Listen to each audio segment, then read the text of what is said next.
Okay, good afternoon, everyone. We'll just give a few minutes for more people to join.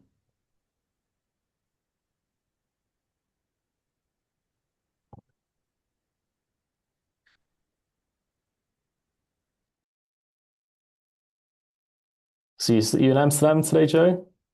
I am, yes. Yeah, a lot of meetings around town today, so I'm calling in from what I didn't realize is a very hot tech hub. There's TikTok here and Stripe over there and all kind of I'm surrounded by tech companies, so I better be careful what I say today. Nice. Who were you meeting? Was it a particular type of group about saying names? I'm meeting one of the Dutch royal family who is right after this, who's a tech advocate and very active and runs an accelerator. And so a little bit they're thinking to create a fund around that. And Hmm, that's today's discussion. Will be interesting for sure. good stuff. Well, I think we can get started. We've got six people joined in. Thanks very much, guys. Brief introduction of myself. My name is Sasha. I'm the founder of a business called Mara Invest, and we're a specialist in SPVs, special purpose vehicles. We work a lot with venture capital, so the focus of today is seeing how we structure SPVs for a variety of different use cases. We've been working with Joe for a few years now, but actually, Joe, we go back a lot longer. I think almost like 10 years when you were setting up Fund One for Isomer. Came to Cambridge Associates office to the manager research team, which I was part of. Pitched the fund. I did a little write up, and then we kind of became friends following that, and then lost a bit of touch for a while, and then until Mara and Isomer came back together again.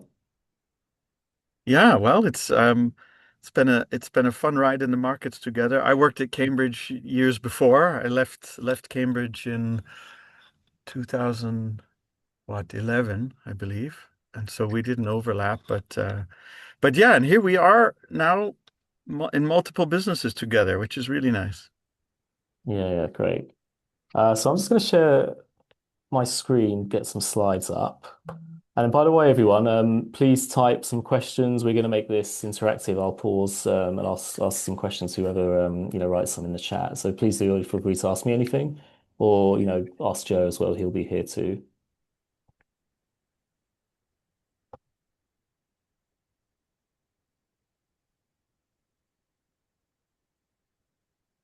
Okay. So a little bit about Mara. We've successfully structured over 170 investments for over 1,700 investors now. We work with a lot of large venture funds. You'll see a lot of names here. Isomer, of course, Notion, Octopus Ventures. We don't just do venture capital, we also do other private market strategies like buyout, private equity, private credit, and real assets as well. Our SPVs, the way we started was to do feeder vehicles, i.e., helping people invest into a private fund.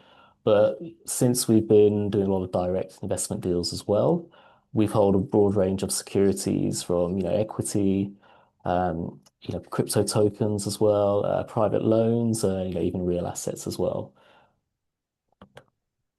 There were some exciting logos on the previous slide, but I think this slide means a lot more to me, actually. I think, the top tier advisors who work with a lot of those funds have also signed us off. So you'll see a lot of, global logos here as well. Law firms and fund administrators. I think the fact that they validated Mara is quite testament to, the work we do. So in terms of the agenda today, we're going to talk about the Bear Trust nominee. This is the primary structuring vehicle which we use. We'll take a look at how it compares to limited partnerships, feeder vehicles, what they are and how we use the nominee Bear Trust for that. We'll look at how co-investments, some of the work we do with venture funds, warehousing. What I mean by that is effectively direct deals which are clubbed together and then rolled into a fund which is launched at a later stage. And saving the best till last, we recently come up with a solution for people to put their personal pension money and invest that into private funds. So I'll talk a little bit about that towards the end, which is quite disruptive. We're excited about that. So what is this UK nominee bare trust is another word for it. The clues in the name. Effectively, Mara, as the nominee, has been hired by a group of investors or a fund to subscribe to shares on behalf of the underlying assets. So whilst the nominee, it acts as the named investor, so it will either appear as the LP or the investor on a share register.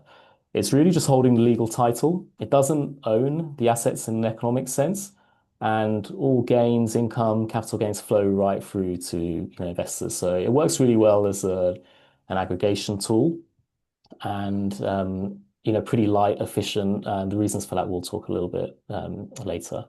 So Mara's role is purely administrative. We're not the beneficiary of these assets. We're just merely a trustee, and we work with a broad range of companies for that. This is quite an interesting chart. You can look at the nominee. If you type it in company's house, you'll see that there's a lot of, big high profile private banks, wealth managers have been using this structure for many years. It's very widely used. The actual history of the nominee can be dated back to medieval times, and it's used a lot in English common law countries. And it's just really a way to have a different named investor on a cap table. It's used a lot in private markets. If you think of large like index funds or wealth managers, who will have hundreds of thousands of retail investors, investing into, single stock, it makes sense to club those names or named investors together under a nominee investor. And, it has a lot of administrative, compliance benefits for that reason. Tax transparency, what we mean by this is that the gains flow straight through the structure, the trust structure, all the way through to investors. There's no, tax leakage. The trust isn't taxed by HMRC, and well, because it's just a trust, it's not really an entity incorporated in its own right. For that reason, it's great. It works just as well for limited partnerships, and we've used this structure for a broad range of investors, globally, including UK, European, USA, and also Asian investors.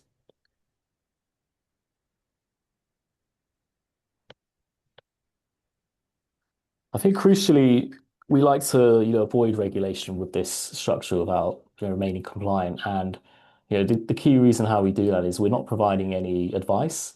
Investors who come through this structure, they're choosing to invest themselves. They're not really being advised by Mara. They're not being advised by, the clients.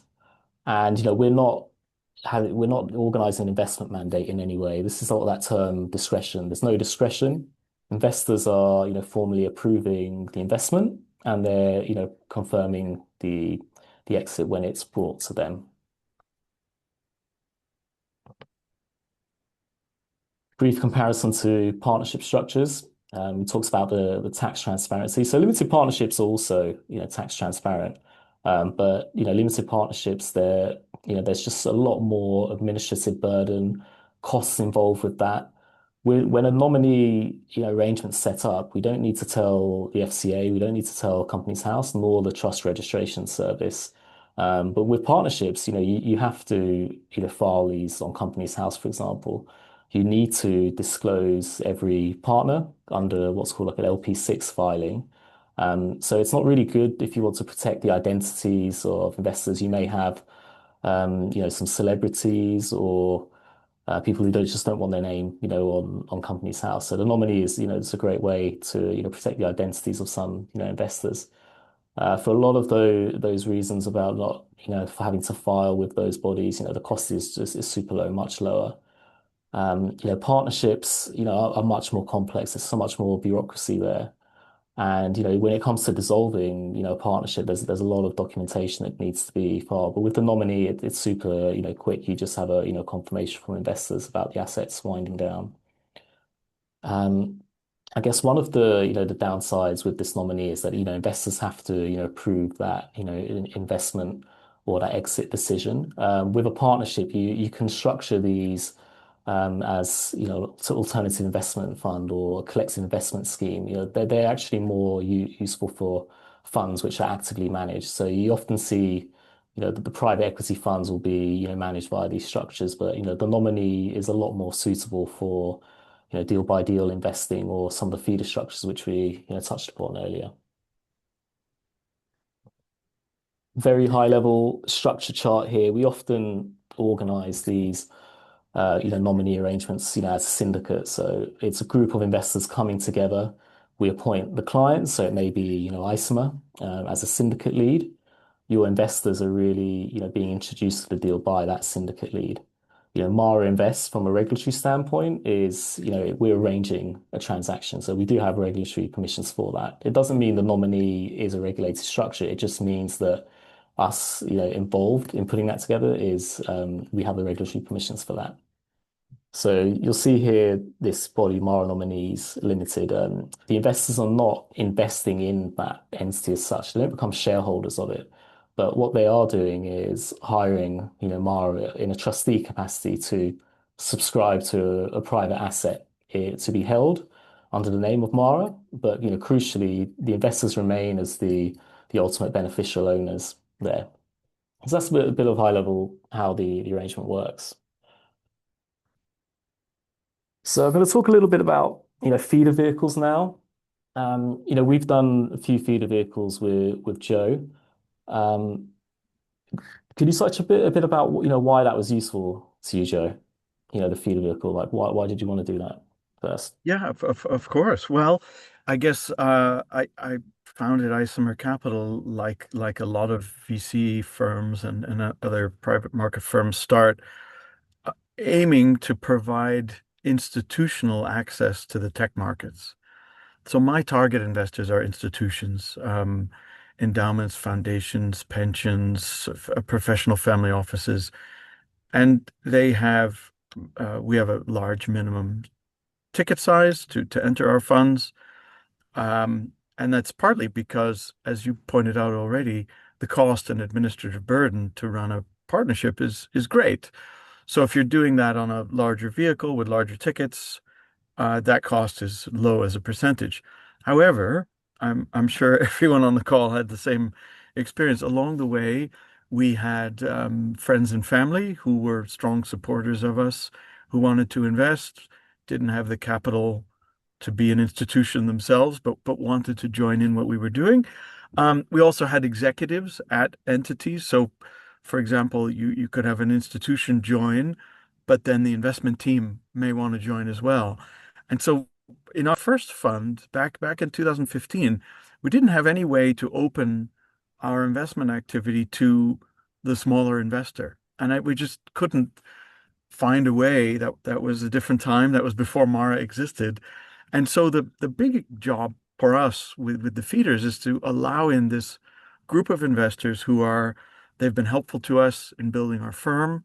They sometimes have referred deals to us. They've sometimes been formative on the capital side. They've provided in their own ways different value, including some family and some friends. And so what we were able to do with our fund two, fund three, other funds, we're able to say, well, you can't join the main vehicle because it is designed and optimized for institutions. However, you can join this feeder run by Mara. And that's been wonderful to open the door to them. Um, to be honest, it's also wonderful that the burden on them is much lower. The cost is lower, but also the complexity is lower for them to join because we run our funds in Luxembourg with layer after layer after layer of KYC work and regulation and reporting and all kinds of stuff. And it's again, institutions have whole teams that do that work, whereas your very helpful uncle may not, to make a slight joke, but also a real joke. And so, isn't it great if they can do a rather simple process, put their capital in? Uh, Once you engage in that kind of logic, some other benefits come, and that is that you can actually disconnect the capital call cycle from the main fund. So, institutions have a certain desire to minimize their cash out, and so do we, right? To maximize cash is evil. We don't want to hold any cash. Whereas a high net worth investor thinks about cash very differently. And so, for example, in our main funds, we call 5% a quarter, but with the high net worths that go into feeders, actually they've said to us over the years, I don't want a capital call every quarter. Can you do that once or twice a year? That would help me. So disconnecting the capital flows, disconnecting the data flows as well. Actually, some of our partner VCs along the years, they said, guys, Joe, we love what you're doing over there, and I'd love to invest with you because I have all my money in direct tech, but you guys are more diversified. And this was again, this was years to sounds really simple what I'm about to say, but for years I said to them, sorry, but I can't allow you into our funds because we're very transparent on the data with LPs. So I can't show one VC the data from another VC. That wouldn't be right, and it wouldn't fulfill my duty to be protective of all that data. And so the feeder allows us to do a different form of reporting.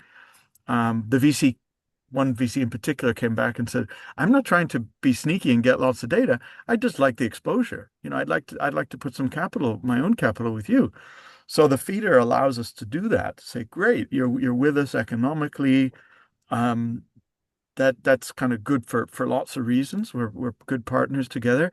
But I'm very clear with my institutional LPs, I have a data set for them. And then with high net worth, I have a different lighter data set.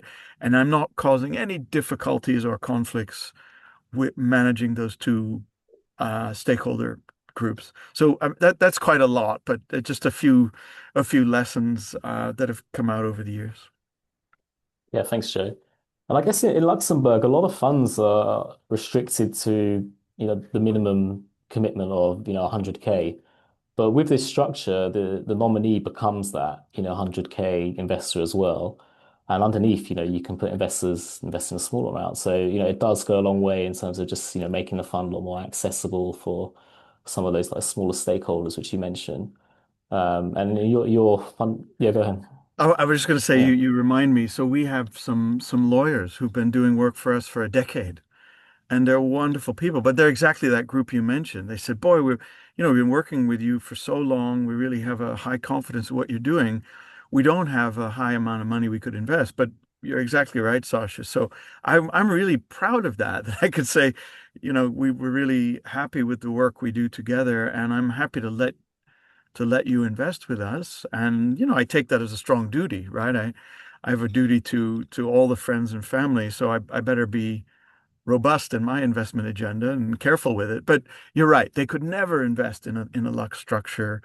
In fact, we don't use 100K minimum on our funds. That the admin cost to run them is very high. So we have a couple of million minimum. So there's an even a bigger group there. Even putting in 500K or something, the Mm, feeder's more appropriate. sure. I know those stakeholders could do a better job. Maybe these lawyers do pro bono work if they're actively in the fund. That could be Well, an added they're incentive. they're literally invested in our success, right? Mm, So yeah, I think when you think about aligned incentives, right? These people are truly invested in our success as a client, but also on a personal level. So mm, they work hard for us. They always did. I'm not saying that putting money in our funds changed their behavior, but I do think that we're more relevant for them, we're more important for them, and that's part of it. sure. We also see placement agents often taking, stakes in fund for a similar reason. Absolutely. Yeah, we have some of those too. Yeah, so I guess consolidating investors into that one LP, it just is much, less admin. There's one, LP for the capital calls, there's one, quarterly report. And then another benefit is because we're regulated, a lot of fund admins can, rely on Mara's KYC. So you're really, instead of doing KYC on each underlying investor, which, I've seen the prices for KYC from a lot of institutional fund admins. It can range from €500 up to, like what, 1,500. So it's quite costly. So, I think as you say, it just doesn't make sense to have individuals in a fund. But this way, Mara is that KYC entity, and we sign reliance letters basically so that KYC is just not repeated. And ultimately it's all about the experience of investors. We have to do the sub docs or complete them on behalf of investors. It's still very manual for a lot of fund admins, PDFs you have to install Adobe to fill it out. Very time consuming. But with the feeder structure in Mara, it's a digital experience. So people can sign up in 10 or 15 minutes. That's including the times to, do the KYC and suitability assessment where, it could take, much longer, having to do the process manually. Yeah, yeah, and maybe just to add to that, the real cost of having an LP is not the entry cost. So you're right. I mean, we pay more than 1,500 per LP for entry, but these are long funds. These are 10, 11, 12 year funds. So you have an annual cost. So it's not the, couple of grand you pay to get the LP in. It's the couple of grand you pay every year for a decade. And that really adds up. And particularly in Luxembourg, I'm using Luxembourg as an example because we run 6 funds there. But if you are located in a high risk jurisdiction, you have to re-KYC every 12, 18 months. And there's an additional cost. You have to report the FATCA rules. There's an additional cost. So, I'm a bit, if it sounds like I'm a bit fed up with Luxembourg, follow your instinct there. It's getting to be too much these days. And by the way, high risk jurisdictions keep changing. So there are jurisdictions now considered high risk and requiring extra reporting, which were not high risk when I started Isomer. So even, your LP may be perfectly straightforward today and may not be in a couple of years' time. So that's all for me, adding to your point, which is the feeder structure keeps that all simplified and clean within the feeder, presents one face to the fund. And so the higher cost of managing that one ticket is spread across all feeder investors, and yeah, which is great, which doesn't also doesn't degrade their net returns. That's the big, we run some small vehicles in Luxembourg for our own GP commitments, and those fees erode our performance. So in one case, we've actually got like our personal GP performance lower than the proper fund performance because all those accumulating fees over years have eaten into our net performance. I mean, that drives me wild if I really think about it. That's not the way it's supposed to be, right? Of course. Um, I know we're talking about feeders, but just on that, partnership, jurisdiction wise, have you worked with other jurisdictions or had like a better experience than Luxembourg? Because there's going to be a lot of emerging managers listening to this. Do you have any tips for them just in terms of, looking at jurisdictions? Oh yeah, I mean that's a whole body of work. I think when people first set out, they think that jurisdiction is a choice for them. It's not. It's really something to consider in light of where your LPs are and where your assets are. So your management company may sit in one place, but if you're investing in another place, or if your LPs are all in another place, you're better to domicile in that place. So you're trying to optimize domicile really for those two angles, the LP base and the asset base. And why did we choose Luxembourg in the beginning? I did a big study of all the major jurisdictions, looked at all of our prospective LPs, and I asked them. I think that's what I would always recommend. Ask your most important LPs, do you have a preference for jurisdictions or not? Some are, if you may see an LP who has 20 commitments in one jurisdiction and one in another, so they're pre-KYC, they're maybe already working with an admin that you're thinking to work with or whatever. So that's a little bit, you can help yourself by putting your domicile in a place that fits your LPs well. The other aspect is where the assets are, so minimum and where the what currency you're likely to invest in, right? So we deal in euros, pounds, dollars, and so there again, I did a big study and I said, well, I'd really like to reduce foreign exchange as much as possible. So what's the dominant currency? I'm just setting up a fund now in the UK, which is euro based, which Hmm. isn't, might not be fully intuitive, but the reality is the underlying cash flows will be more in euros than they will be in British pounds. So we use that, and we use the UK because for this vehicle, the setup, the admin, the cost, the legal cost, and so on is much less expensive than doing it in Luxembourg. So, it's a little bit what's fit for purpose. You don't have to stay in a domicile forever. But when setting up a fund vehicle, I would always recommend starting with those two factors. Where are the LPs coming from? What are they comfortable with? Where are the assets? What's going to work best for them? Sure. Thanks, Joe. If you go back to feeder vehicles, so the process isn't really, too complex. I mean, we looked at partnerships earlier. Partnerships are still the dominant form of feeder structure. But I think I had this quote from a COO of a venture fund, and he said that setting up feeder vehicles is just like a mini fund. And we think, why do you do that? Why does a feeder vehicle need its own set of documents, its own partnership agreement, when it's really just feeding into like a master fund? With this nominee, the way it works is that the investors are directly investing into, let's just say, an Isomer fund, but the nominee is really just a trust vehicle facilitating that. So if we had a limited partnership feeder, your investors would be investing in the partnership feeder. So and it's an indirect way to access the fund. And if you've only got a few million, the partnership costs are really going to erode that net return quite considerably. So we think the nominee for feeder vehicle is great. It gives you that direct exposure which you're looking for, and the costs are just far lower. So in terms of how we would approach this, we'll liaise with Joe. Probably we usually work with the operations team at Isomer. We'll receive the partnership agreement, subscription agreement. We'll do a bit of diligence on that just to see what the parameters of access are. Are there any restrictions in terms of the investors which can access it? And we'll take a look at the terms as well, which is really important. We'll speak with the fund administrator to brief them on our KYC process. I mentioned earlier that we sign essentially like a comfort letter, which tells these fund admins that, look, we've done all the KYC on these underlying investors. You don't need to. So the fund administrators need to be comfortable that, Mara is regulated and that we're doing the right KYC. We've got a compliance officer who's ex-City of London Police in the, financial crime unit. So that really helps. We've got a digital process as well. And, what the comfort letter does is it basically shares all of the underlying, personal details of each investor UBO, if they're part of an entity, their passport, tax ID.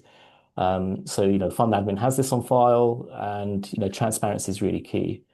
The problem with a lot of trusts, I think people tend to, get alarm bells when they feel the trust because they've been used to, hide investor names. We mentioned, one of the benefits of that earlier. But, if we're transparent and disclosing every, pound, euro, dollar, which is coming through that structure and who it's attributed to, that gives the administrators a lot of comfort so they don't need to do the KYC and they can trust us essentially. So once that's all cleared, we give them the go ahead. We'll start inviting investors to onboard. So we'll, do a suitability assessment. Some funds are restricted to professional investors only. So we'll need to diligence that and make sure everyone's signed and attested that they are elected professional. They'll need to do KYC. With us, it's super simple. They'll take a picture of their, ID, proof of address by a digital portal, which automatically does all the sanctions, PEP checks, PEP being a politically exposed person. If they're an entity, it can take slightly longer because they'll have to upload documents. Family offices and other types of entities, they often have complex shareholder structures. So, we'll need to kind of go through and understand, what's really there. So once they've been approved from a KYC perspective, they'll then sign an application feeder form.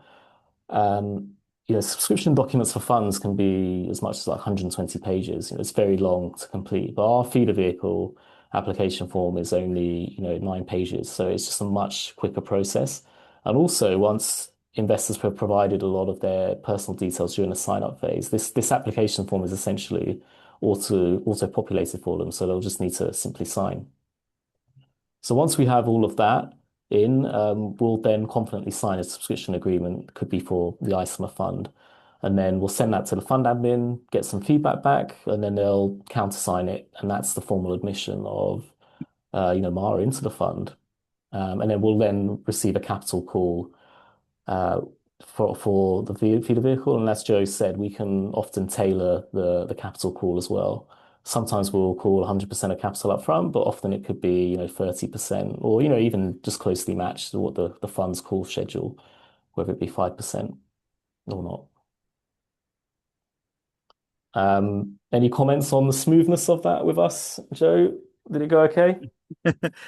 Um, I think the best comment I could make here is no news is good news. These are No things that you complaints. you just it's a bit like electricity. You just want it to work, right? And Mm. when it's working, you don't talk about it, you don't think about it. And so yeah, I think that that process has worked really well with you. I mean, as you know, when we typically have a feeder enter our funds at the last close, at the very end. And so there's usually a large catch-up call, and we do that together, which has worked very, very well. And it takes a lot of communication to tell people when it's coming um, and the sizing of it and so on, particularly with high net worths because it's their own cash. And then yeah, the little bit of judgment goes into when do we call and how do we call and so on. But that's always been a very nice process with Mara. Cool. Thanks a lot. I had a slide here on insights from you, but I think we you shared a lot of these already, so we'll skip the slide. Did Um, we cover everything? Yeah, yeah, I think good. so. Maybe not the point about you previously using Valban using us, but that's Well, broaden. I could say a little something there. I mean, we started before Mara existed with Vauban, and they were like a lot of companies. They were good at the beginning. They digitized their platform, but eventually the problem with digital platforms is they're tailored for the most basic use case, and then when you get a situation that is slightly different, you rely on a person to solve it, and it comes back to the team. So this is a plug for Mara. I don't worry because I know the team of Mara will sort it out, whatever it is. I do worry with the digital platform, the Vauban Carta. There were times where they were responsive and it was okay. There were times where they were not, and we looked really bad in front of.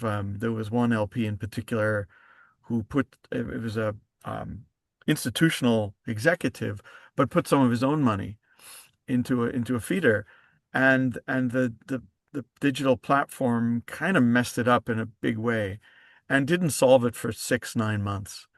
And so eventually it comes back to this guy going to me, Joe, I think you run a pretty professional shop, but what the hell is this going on over here? You're like, can't get the simplest question answered. I'm being pummeled for different documents than I expected and all this. So, that ultimately reflects on us. And so that was one of the situations that led us to jump on board with Mara, I think pretty soon after your kickoff in those early days, Sasha. So yeah, that some of the worries that you can have is your brand as a firm goes along with these feeders and SPVs, and so need to be careful about that. Mm. It's interesting. We've never really called ourselves like a tech platform because I think this business is really just about being responsive, flexible, and the more tech you have, the more rigid things can become. And ultimately, all you want to do, all investors want, is just a way to sign up easy. Even in the first iteration of Mara was literally just having digital links in an email, using like a Adobe Sign, separate links for the application form, KYC, suitability assessment. And, people loved it because it was just really easy. But there was no tech absolutely whatsoever. And it was just people clicking an email and filling in some digital forms. And, the platform we have now, we try to keep it really simple just for that reason, so that, if there's any customization or flexibility, which is always just inevitably needed in these deals, like it's very hard to do a cookie cutter or standardized approach, which we'll then talk about next with these direct deals, which we do. Okay, by the way, guys, if you've got any questions, please do enter them in chat and we'll read them out. So co-investments next. Again, this was the quote I had earlier from, a feeder vehicle setting up, being feeling like a mini fund. Often that's said about co-investments as well. Partnership structures are often used for when a fund manager wants to do a deal outside of their fund. But the deal by deal nature of a lot of these, investments where the investors are essentially giving the go ahead, means that, do you really need to have an AIF structure, an alternative investment fund, or a collective investment scheme with investment management permissions when, there's no real advice or discretion being provided? I think the nominee works really good in that deal by deal scenario. This could be used for follow-on rounds, when, an early stage VC fund is essentially, tapped out because they've got no follow-on capital left. Or it could be, compelling opportunity outside of the fund strategy. We can spin these SPVs up, very easily. We work with a number of venture clients and other non-venture clients on that. Sasha, there's a question that popped up on the Q&A. How many PE funds has Mara onboarded LPs on behalf of? Oh, great. Thanks. I hadn't seen that. It, Um, Zoom is yeah, weird because it has a chat function and a mm. Q&A function, so you got to watch them both. Great. How many P funds has Marlborough LBs on? I'd say about 4 or 5. And And how many with, VC funds? okay, and see the VC funds, well, I think in total we've got over 60 clients. About half of them, I would say, are funds. The other half are unregulated syndicates. The majority of that close to 30 are VC funds. Say about 5 are private equity.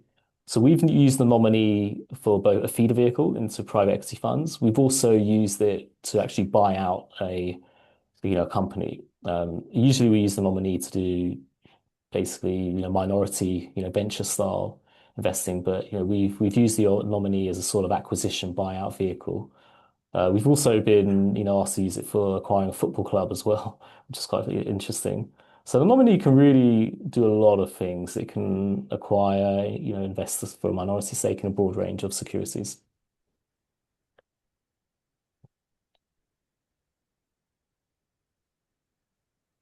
So back to co-investments, very much the same as a feeder vehicle. We'll look to diligence the legal docs of the company we want to invest in, just that's alongside our client.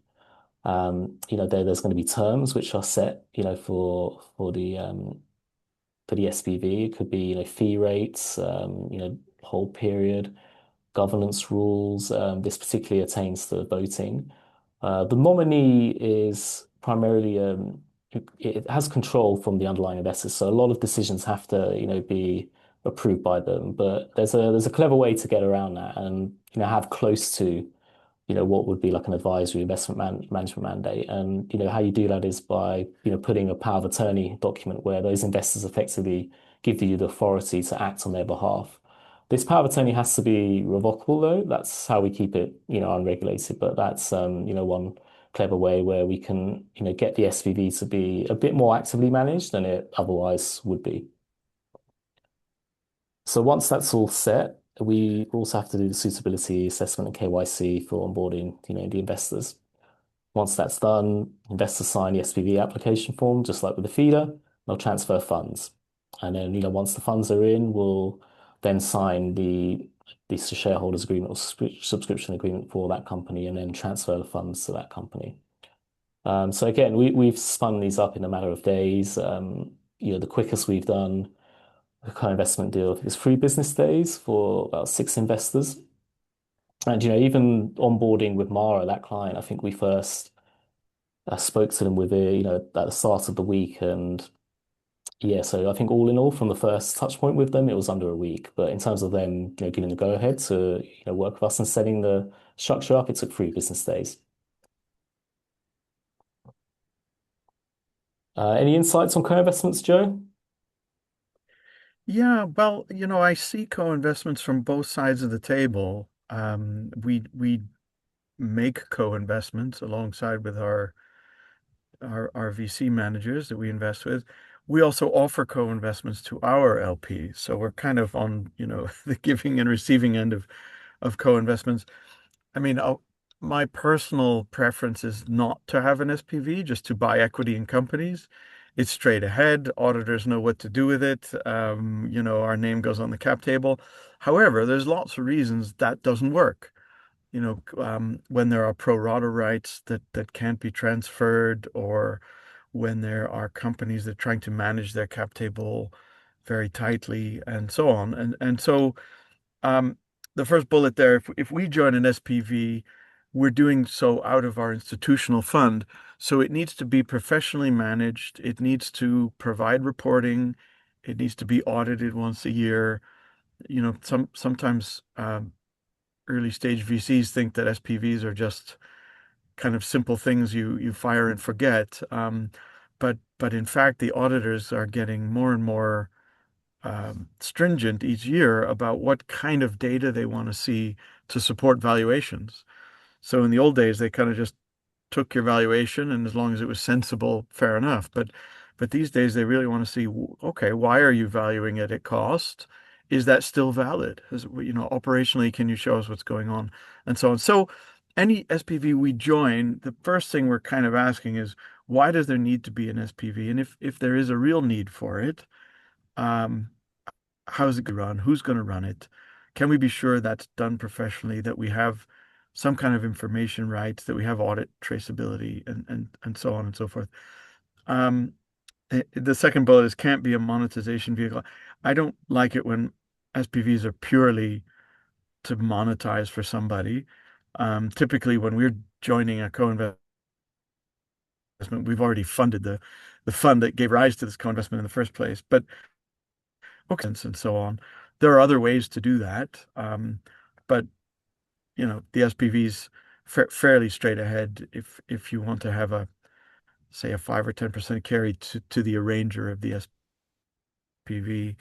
And in my mind, the carry is justifiable if the organizer, the lead on that SPV is providing real value. So board doing this kind of really adding value to the company and so on. Whoops. Can you still hear me, Sasha? Yeah, yeah, we can still hear. It's cutting out a little bit, but most of that came through. Sorry, my screen's gone blank. So good, I carry on. Um, Yeah. and so therefore, these cost topics still exist, right? Because an SPV will operate for years. So again, the cost of one particular year is not the big problem. The problem is the compounding costs of year after year after year. So, here's where a nominee structure is superior to an eighth, because we don't have these compounding costs. And the governance topics I touched on already. We have to convince our auditors, EY in Luxembourg in our case, that we have visibility on the asset, it's valued properly, and so on. So those are just a few of the topics around co-investment. Never mind whether the co-investment is on strategy and a good deal to do. Let's assume we all can have our own way of figuring that out. But the structure matters, and we've done. It's interesting to hear you say you've done about 170 deals. We've done a similar number. And so if as time goes on, if you add a lot of complexity to these things, you have to track that complexity year on year on year. These are 5 to 10 year holds. So I try to always remind our team of that. It's fine if you put a waterfall distribution or different fancy terms, but remember, you and some fund administrator and some auditor every year along the way have to track that. So in valuations, you actually have to run waterfalls of pref shares and which part you own, and versus the lead in the thing may own a different share stack, for example. So, the complexity of the day-to-day operation can be quite a lot more than just bang it in an SPV and off we go. So those are Mhm. those are things to understand, and um, of course, our friends at Mara can help you with all of that. Great. Thanks, Joe. I'm going to move on to warehousing next. So, yeah, this term warehousing basically means prior to a fund launch, the manager, the investment manager, has transacted on a series of assets. Could be to demonstrate track record, but crucially, those assets are going to be rolled into the fund. And even at my time in Cambridge Associates, we used to look a lot more favorably at funds which were seeded because there were assets which prospective investors could diligence. If the fund's a blind pool and you having no assets, you're really putting a lot more faith, and you have to underwrite with a lot of confidence that manager's ability to then invest there. But a seeded portfolio can help to make that process a bit quicker, we feel. And then we support managers with all of that as well. Because funds are hard to raise, so Some of the clients we work with, they need to transact, keep busy, they don't want to lose on some of these deals. So it really helps to, prove some traction. Much like when, I was founding this business, people want to work with you a lot more when you're seen to be doing a lot more deals. I think it's the same for being, a fund manager. But Joe, I think you have a slightly, contrary opinion there. You're saying it's not as important for some emerging managers to have a seeded portfolio. Well, we invest in a lot of first-time funds over the years where the seeding idea matters most. Sometimes fund two or three is could be a warehouse portfolio, but typically it's a fun one. And um, there's good and bad in them, right? So they arise in two different ways. One way is there's a cornerstone investor who has allowed some of their capital to be used in this way to build a showcase portfolio. I think that makes a lot of sense. What you tend to find in those sorts of vehicles are the investments are on strategy because they've been done with the fund in mind. So they fit the strategy generally. They may be smaller in size or have some, but generally they're on track. And so that makes a lot of sense. So what we look for, if there is such a portfolio, how is it valued? At what cost are we getting into those companies at? Are we coming in at the original cost, or is there some, idea to move it over at NAV or write up or whatever? I mean, that, you can negotiate all of that. Another part is, well, if you're being asked to commit to a fund as an LP, what certainty do you have that that warehouse facility is it legally bound in, or is it just taken on trust, that you'll fold that stuff in? So the way it's set up and the cleanliness of the structure, if you will, right? If it's a independent vehicle controlled by the manager, you can have confidence that the manager will do what the manager says. If by contrast it's sort of on the balance sheet of a cornerstone LP, a family office or whatever, I mean that then you have to sort of dig into it and say, well, what if at the 11th moment, the 11th hour, the cornerstone changes their mind? I mean, that's not good, right? So the cornerstone is one case. The other case is what you see a lot is founders exit and become angels, and they do an angel book, and then they say, well, I'm going to roll some of my investments in. There again, similar thing, but there you're saying, well, which of your past investments do you want to roll, and which would be relevant for the fund strategy? So you may have a real estate investment, but that doesn't belong in your tech fund, right? So here again, if you use a structure like this, it becomes very tidy and very straightforward, and kind of inspires confidence in the LP base that you're selling it to. Um, I think in general, we like when there's a seeded portfolio. If you have a heavily seeded portfolio, it starts to look like a secondary. And this is interesting on Fund One because when you're backing a Fund One, you're really backing a team and an idea. And so if you have some validation, I mean, let me just make up a crazy example. I'm going to invest in space technologies, a space fund. Okay, that's interesting, but what's a space technology, right? Well, here's 6 deals we've done, which will roll into the fund. Oh, okay.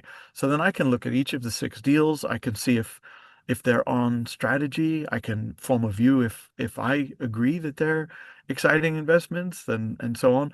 So yeah, that seeding has gotten a lot of firms launched in a good way. And of course, the high net worth kind of or family office market always gets excited if there's some write-ups. And the most beautiful seeding situation is where you say, here's a portfolio of a handful of deals, and two of them already had markups. We're letting you in at cost, so you have a built-in gain on day one. We've had a couple of Isomer funds that have launched that way, and it's with amateur LPs, it sounds too good to be true. So you're paying a dollar, euro, pound today, and it's already worth 1.5 of that. Well, how does that work? It's a little trick of private markets. But again, that can be really exciting. And that, again, if it's achieved within a structure like this, where it's very clean and tidy, becomes attractive for potential LPs. Mm. Thanks, Joe. And in terms of the process for warehousing, the start of it is very similar to co-investments. We treat these deals as direct deals through a nominee. But crucially, the warehousing is more about when it's transferred to the fund, which can be quite complex. So what we do is we liaise with the future fund administrator and provide details of each asset, how much it was paid for, what the date was, if there's any FX involved. Where it can be complex is if this deal was denominated in pound, but the fund's euro, so there's going to have to be some, accounting to account for that. And then we'll liaise with the actual companies themselves and say, okay, well, the SPV, was the named investor, but we're going to sell that interest effectively to the fund, so they'll need to, update their records as well. We have to produce a share transfer agreement, effectively selling the shares from the nominee to a fund. And what can happen after that can be the choice of the fund really. The investors underneath can either be direct LPs or they can be part of a feeder vehicle. So if they want to be a feeder vehicle, Mara just commits to that new fund and those assets are effectively swapped for equivalent partnership interests. So we've done a variety of these different arrangements. And the primary motive is for early stage VC managers just to keep it, investing and, maintain that track record prior to that first close, which is launched. Because these can all take much longer than anticipated. 6 months takes 12 months, sometimes, even 2 years, which we've seen. So that's the motive there, okay, which we can also support with. So yeah, thanks, Joe, for those insights. The only thing I would add to your comments there, Sasha, is if you are making some investments within a vehicle you know you will transfer, I would always try to negotiate in the original investment a right to transfer to an affiliate without approval. Mm, So you see that in side letters of funds sometimes. You can do that with companies, where you're basically saying to the company, look, I'm making this investment out of my warehouse, whatever that means. But when my fund is up and running, I'm going to transfer it. So don't be surprised. We'd like to have your permission in advance to do that. An affiliate is a legal definition. It's not you're transferring it anywhere, right? But you're mm, transferring it. And if you've pre-negotiated those transfer rights, it just happens really easily. Whereas if you're having to go company by company, maybe you've got 5 or 6 deals there and you got to go to each one. Sometimes you encounter companies that are not happy with that. They don't want movements because they're doing a funding round, or they don't want name changes on the cap table because that alerts the board, or I don't know. There can be reasons that are nothing to do mm. with you why transfers are withheld or held up for a period of time. So I would always always advise try to pre-negotiate that if you think that's a possibility. Absolutely. Final point on warehousing, there could be some stamp duty to be considered. So in the UK, there's stamp duty tax of 0.5%. If you're selling partnership interest, I think it's even 1%. I'm not too sure. But so when the fund is purchasing those shares, it may have to incur those costs as well. So that's just something to flag. There can be some clever structuring around that, but it's an important consideration, which we've had to incur, or our clients have had to incur in some warehousing situations. Okay. So, final topic here is something quite interesting, and I've been working on for a few years. A SIP is basically a self-invested pension plan. In the UK, this is for the UK only, not other jurisdictions. A SIP basically allows you to take control of your personal pension. So many people have to pay into a pension as part of their, workplace pension scheme. So the SIP allows you to take control of that and invest how you want. Legally in the UK, you can put limited partnerships into SIPs.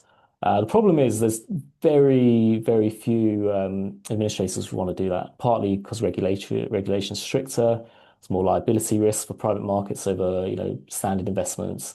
And it's quite frank, I think a lot of the administrators just don't understand private markets as well as public markets, so they choose to, not offer access. So we've cracked this solution basically, and the primary use case we feel is that partners, directors, people who are investing in their funds, partly to unlock that, GP commit, they can place these in their personal pensions now, and the benefit of that is that you get a tax-free vehicle which can effectively compound these investments for many years. And carry, it's possible for carry to be, rooted here. And, that's quite an important factor, given the, the tax changes in the UK as well.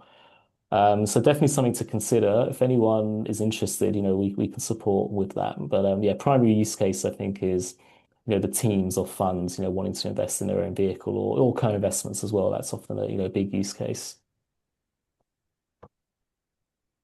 In terms of the process, we'll ask people to provide as much, personal, details of them, just as part of our, usual sign-up process. We'll also need details of the pension schemes which people have been paying into, so that they can consolidate them into the SIP. That takes a few months, but it's really good to just get that process started early.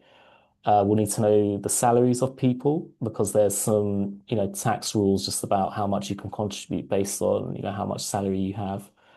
Once that's all done, you can be registered as part of, a SIP scheme, which doesn't take too long. We'll have to, do diligence on the particular asset or fund, that's what you want to invest with. Once that diligence is complete, we can effectively make the commitment you will be making in the name of that SIP instead of your personal details. And once that commitment is made, the money from that SIP bank account can be used to fund this commitment. So yeah, it's something which we're pretty excited about. We're seeing lots of demand for it already. And if anyone's interested, please do get in touch. So that brings us to the end of the masterclass. I hope you guys all enjoyed it. We didn't have too many questions come in, just the one, but if anyone has any final questions, please do type them and we'll read it out. Other than that, Joe, do you have any final comments to make? No, I waffled on plenty in this talk, I think. But no, I mean, I'm happy to be, available to people if they want a reference or a thought on any of this kind of stuff. We've had to figure out a lot of things over the years for all of our different funds. So anybody wants a friendly word, I'm available. That's great. Well, thanks so much, everyone, for joining. I didn't see any more questions come in unless I've missed. Um, but yeah, I think if there's no questions, we'll wrap up. Thanks so much, everyone, for joining. And Joe, thanks so much for taking an hour for this as well. Great insights, and we love working with Isomer. And Pleasure. here's to many more years of a fruitful partnership. Absolutely. I'm cooking up a new fund, so I'll be knocking on your door for a new feeder soon. Sounds great. All right, guys. Hope you all have good afternoons. Thanks so much.